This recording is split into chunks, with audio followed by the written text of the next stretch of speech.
नागपूर टेस्टच्या पहिल्याच दिवशी आफ्रिकेच्या बॉलर्सने टीम इंडियाचा धुव्वा उडवला।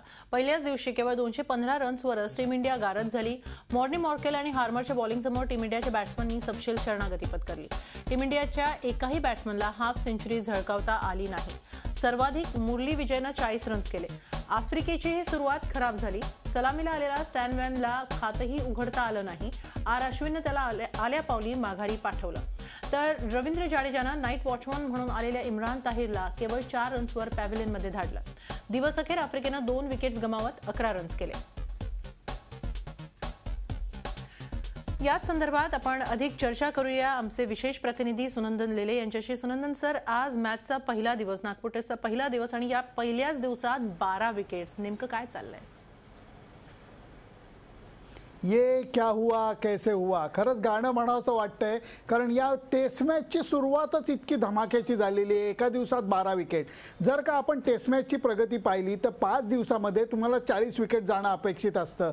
ते म्हणजे पहिल्या 2 दिवसामध्ये 6-6 किंवा 7-7 विकेट गेले तरी खूप होतं। शेवटच्या 2 दिवसामध्ये तुमच्या 10-10 12-12 विकेट्स पडतात, परंतु हे विकेटच असं आहे की जिथे 12 बॅट्समनचा बळी गेलेला आहे। त्यामुळे जे आपण म्हणतोय की आपल्या बॅट्समन उभे राहू शकलेले नाहीयेत, आपल्या बॅट्समनची गाळण उडालेली आहे। मला वाटतं 200 रन या विकेटवर अजिबात कमी नाहीयेत। 200 रन्स या विकेटवर अजिबात कमी नाहीयेत। 12 बॅट्समनचा बळी गेला जसं तुम्ही सांगितलं या विकेटवर। मग काय म्हणणार, बॉलर्स सरस ठरले की बॅट्समनचं खरंच काही चुकलं? बॅट्समन बॉलरपेक्षा खरी जादू जी आहे ती विकेटनी दाखवली असं मला वाटतं। त्या बॅट्समननी थोडासा धोका पत्करून खेळायचा प्रयत्न केला, त्यांच्या खात्यात थोड्याशा धावा निर्माण झाल्या, परंतु हे विकेट असं आहे की जिथं बॅट्समन नाही तर बॉलरचाच वर चष्मा राहणार आहे। याच्यावरती मी असं म्हणेन की फिरकीच्या तालावरती समोरचे बॅट्समन हे नाचणार आहेत अक्षरशः। तेच आज आपल्याला पहिल्या दिवशी बघायला मिळालं। त्यामुळे स्किल बॉलरचं नक्कीच आहे, पण या विकेटवरती तुम्ही 40 रन्स काढल्या तरी ती सेंचुरी केल्यासारखं आहे। 40 रन्स जरी या विकेटवर काढल्या तरी त्या सेंचुरी करण्यासारखं आहे असं तुम्ही म्हणताय। मग या मॅचचा प्रवास नेमका कोणत्या दिशेने चाललाय? या मॅचची प्रगती नेमकी कशी आहे? कारण जर फिरकी समोर बॅट्समन टिकणारच नसतील तर नेमकं या मॅचचं काय होईल, काय वाटतं? पहिल्या दिवशी 12 विकेट गेले आहेत, त्यामुळे निकाल या मॅचला 100% लागणार हे सांगायला ज्योतिषाची गरज नाही। पण मी एवढंच म्हणेन की 200 रनचा टप्पा ओलांडल्यामुळे भारतीय टीमची पकड हळूहळू तयार होतीये। अजून मी असं म्हणणार नाही की जबरदस्त पकड निर्माण झाली आहे, कारण अजून या मॅच मध्ये भरपूर क्रिकेट व्हायचं बाकी आहे। परंतु हे लक्षात घेतलं पाहिजे की मी अगोदर सांगितल्याप्रमाणे या विकेटवरती प्रत्येक रनला एक वेगळं मोल असणार आहे। जेव्हा पाटा विकेट असतं, जेव्हा धावांचा बुफे लागलेला असतो आणि सगळे बॅट्समन येऊन मस्तपैकी रन्सचं जेवण करत असतात, त्याला अर्थ नाही। हे विकेट असं आहे की इथं तुम्ही 25, 30, 40 रन्स जरी केल्या तरी तुम्हाला समाधान देऊन जाणारी गोष्ट आहे। त्याचप्रमाणे बॉलरला सुद्धा हे लक्षात ठेवलं पाहिजे, विकेट मदत करणारे नक्की आहे, पण योग्य टप्प्यावरती योग्य वेळेला पेक्षाही सातत्याने बॉल टाकणं हे खरं कौशल्य बॉलर्सना दाखवायला लागणार आहे। या सगळ्याच गोष्टी आपल्याला पहिल्या दिवशी दिसून आलेल्या आहेत, त्यामुळे दोन्ही टीमच्या डोक्याला तेवढाच खोराक आहे। जर तरच्या भाषेला खरं म्हणजे अर्थ नाही, पण जर त्यात बोलायचं झालं तर जर इंडियाने हा टॉस जिंकला नसता तर मग चित्र काही वेगळं असतं का, काय वाटतं? अरे बापरे, माझ्या अंगावरती काटा येतोय, कारण या विकेटवरती टॉस हरणं म्हणजे गेल्या जन्मीचं पाप आहे जणू काही। कारण जी काही थोडीशी विकेट बरी आहे, आणि त्याच्यावरती बॅटिंग करणं शक्य आहे, ती पहिल्या दिवशीची विकेट होती।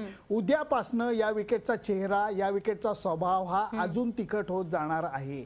मी नेहमी, मला माझ्या अगदी पत्नीने विचारलं होतं की हे विकेट म्हणजे नक्की काय आहे, असं विकेट हे का होतं?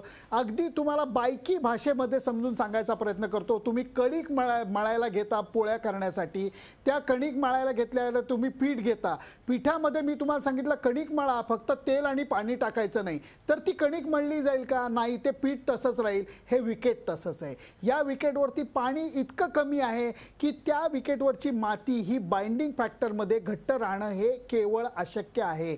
त्यामुळे पहिल्या दिवशी बॉलरचे जे फुटमार्क होते, खिळ्याचे बूट वापरतात सगळे बॉलर्स, त्याच्या फुटमार्कनी ती माती लूज झाली आहे, त्या मातीमधनं बॉल उडणार आहे, वाटेल तसा उडणार आहे, वाटेल तसा फिरणार आहे। त्यामुळे बॅट्समनला प्रत्येक क्षणाला आपली विकेट जाते की काय अशी भीती वाटणार आहे। जसं तुम्ही मगाशी म्हणालात की अजून वर्चस्व मिळालेला नाहीये, मात्र एक पाया चांगला तयार होतोय भारताच्या दृष्टीने। पण मग आता जर हे विकेट असं असेल तर मग भारताला कसा खेळ आता पुढे करावा लागेल, कितपत सावध राहावं लागेल? तू अत्यंत महत्वाचा शब्द वापरलेला आहेस आणि तो म्हणजे सावध राहायला लागेल. आपल्याला असं वाटतंय की 200 रन्स आपल्या झाल्यात, समोरच्या टीमच्या 2 विकेट गेल्या सुद्धा, परंतु साऊथ आफ्रिकन बॅट्समनला सुद्धा हे कळून चुकलेलं आहे की या विकेटवरती बचाव करून तुम्ही सर्व्हाइव्ह करणं हे खूप अवघड आहे. त्याच्याकरता फारच मोठं स्किल लागेल. परंतु याच्या पुढचे जे बॅट्समन दक्षिण आफ्रिकेचे येणार आहेत, एबी डिव्हिलियर्स आहे, फाफ डु प्लेसी आहे, हशीम आमला आहे, जेपी डुमिनी आहे, हे सगळेजण फटकेबाजी करणार आहेत. हे मी आत्ताच सांगून ठेवतो. जेव्हा तुम्ही अशा टर्निंग ट्रॅकवरती फिल्डिंग लावता तेव्हा तुम्ही कॅचेस घेण्यासाठी जास्त फिल्डर लावतात, जेणेकरून आउटफील्डमध्ये खूप जागा मोकळ्या राहतात. या सगळ्याचा फायदा दक्षिण आफ्रिकेचे तडफदार बॅट्समन घेणार आहेत. म्हणून दुसऱ्या दिवशीच्या खेळाची वेगळी मजा येणार आहे. भारतीय बॉलर्सना सावधता राखावीच लागेल. सातत्याने एका टप्प्यावरती बॉलिंग करायला लागेल. सुनंदर, मग शेवटचे 2-3 दिवस ही विकेट कशी असेल, काय वाटतं? तुम्ही जे मला प्रश्न विचारतेस की शेवटचे 2 दिवस कशी विकेट राहील, शेवटची 2 दिवस विकेट मला वाटतं परत एकदा विदर्भ क्रिकेट असोसिएशनच्या हातात जाईल. कारण ही मॅच 3 दिवसात संपायची शक्यता अजिबात नाकारता येत नाही. पहिल्या दिवशी जर का 12 विकेट जातात तर दुसऱ्या दिवशी 12+ विकेट जायची शक्यता नाकारता येत नाही. हे विकेट सुधारणार नाहीये, हे विकेट अजून खराब होत जाणार आहे. त्यामुळे या खराब होणाऱ्या विकेटवरती खेळणं हे खरोखर कौशल्याचं आणि त्याच्याबरोबर नशिबाचं सुद्धा राहणार आहे. कारण हे असं विकेट आहे की जिथं बॉल किती वळवायचा किती नाही वळवायचा हे प्रत्यक्ष बॉलरच्या सुद्धा हातात नसेल. त्यामुळेच आता बघूया कितपत ही रंगतदार ठरते आहे मॅच. धन्यवाद सुनंदन, ही सगळी सविस्तर चर्चा केल्याबद्दल.